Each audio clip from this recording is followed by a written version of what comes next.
जय श्री हरि विष्णु। प्रिय भक्तों, धार्मिक ग्रंथों और लोक कथाओं में अनेक ऐसी कथाएं मिलती हैं जो हमें देवी देवताओं के अद्भुत स्वरूप और उनके द्वारा दिए गए वचनों के महत्व से परिचित कराती हैं।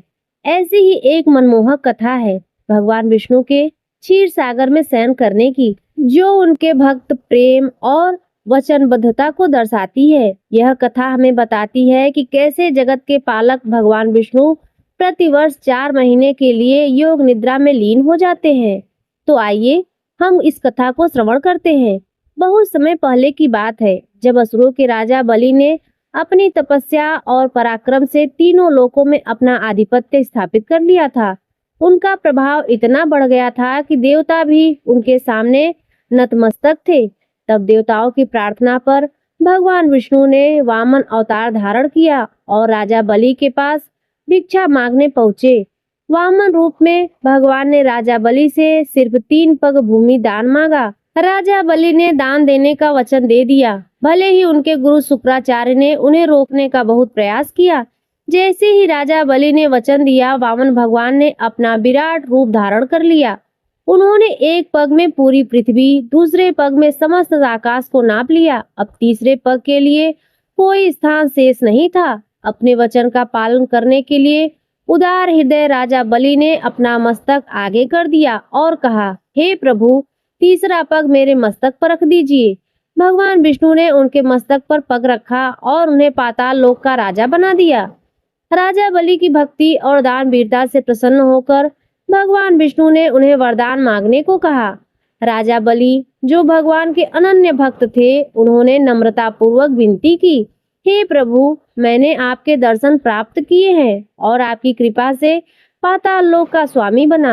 मेरी इच्छा है कि मैं आपकी सेवा कर सकूं, इसलिए मैं आपसे निवेदन करता हूं कि आप मेरे पाताल लोक में निवास करें, ताकि मैं सदैव आपके चरणों की सेवा कर सकूं। अपने भक्त की इस अनूठी प्रार्थना को सुनकर भगवान विष्णु अत्यंत प्रसन्न हुए। उन्होंने राजा बलि को वचन दिया, हे बलि, मैं तुम्हारे इस भक्ति भाव से अत्यंत प्रभावित हूँ। मैं तुम्हें यह वचन देता हूँ कि देवशयनी एकादशी से लेकर देव प्रबोधिनी एकादशी तक, अर्थात 4 मास तक मैं तुम्हारे पाताल लोक में निवास करूंगा और योग निद्रा में लीन रहूंगा। तभी से अपने भक्त को दिए हुए इस वचन का पालन करने के लिए भगवान विष्णु प्रतिवर्ष आषाढ़ मास के शुक्ल पक्ष की देवशयनी एकादशी से लेकर कार्तिक मास के शुक्ल पक्ष की देव प्रबोधिनी एकादशी तक क्षीर सागर में शयन के लिए चले जाते हैं। इस अवधि को चातुर्मास के नाम से भी जाना जाता है। इस दौरान सभी शुभ कार्य जैसे विवाह, गृह प्रवेश आदि को वर्जित माना जाता है। यह कथा भगवान के भक्त प्रेम, उनके वचनों की पवित्रता और धर्म की स्थापना में उनके योगदान को दर्शाती है। तो प्रिय भक्तों, चातुर्मास के कुछ नियम हैं जो कि भक्त बड़ी ही पूर्ण श्रद्धा से इस नियम का पालन करते हैं।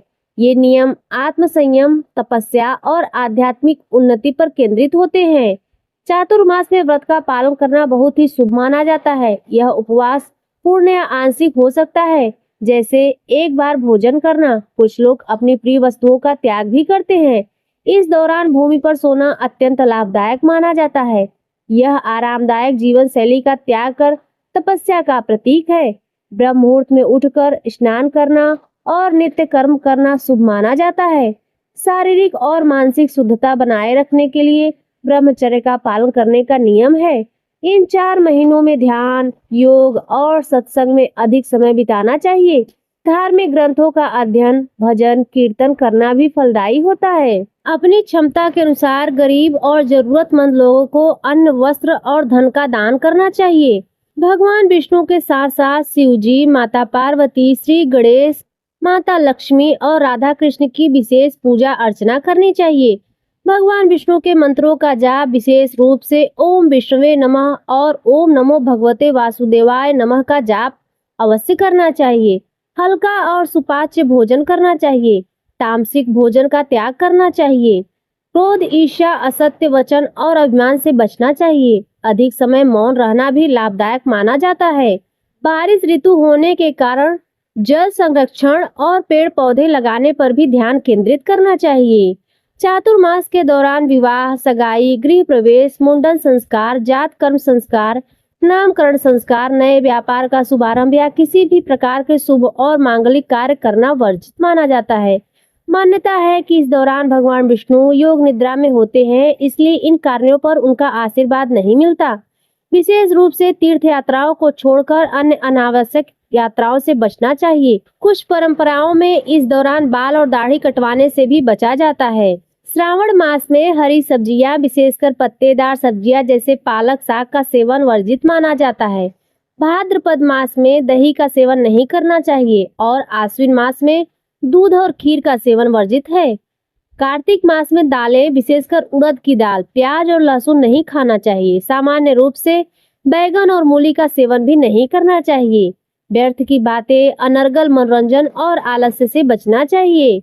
इस दौरान पेड़ पौधों को उखाड़ना या उन्हें नुकसान पहुंचाना वर्जित है। यह ध्यान रखना महत्वपूर्ण है कि इन नियमों का पालन अपनी श्रद्धा और शारीरिक क्षमता के अनुसार करना चाहिए। चातुर्मास का मुख्य उद्देश्य आध्यात्मिक उन्नति, आत्मशुद्धि और भगवान के प्रति भक्ति बढ़ाना है। प्रिय भक्तों, तो आज की कथा यदि आपको अच्छी लगी हो तो वीडियो को लाइक और चैनल को सब्सक्राइब अवश्य करें और कमेंट में प्रभु के नाम का जयकारा अवश्य लगाएं।